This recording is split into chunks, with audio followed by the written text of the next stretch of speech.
БГ Репорт ето каква е истината след трагичната смърт на Румен Миков.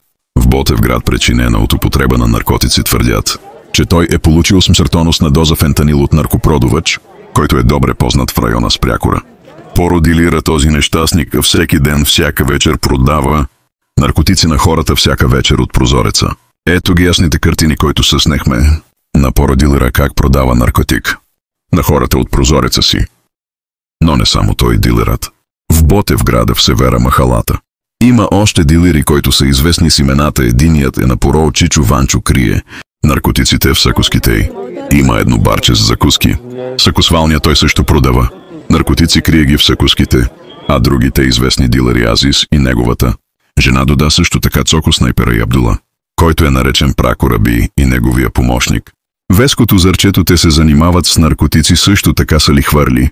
Така започваме с другите боклуци: Гошо Черния и неговата жена Руми, която всяка седмица заминава за Врънция за далавери наркотици. Техния син е известен с името Гелето Черния също. Така и той подребява наркотици, но той взима от Поро, който Гелето Черния проси Парис, други наркомани от малка деца, стари хора за наркотици, за да си успокоят нервната система. Цял Ботевград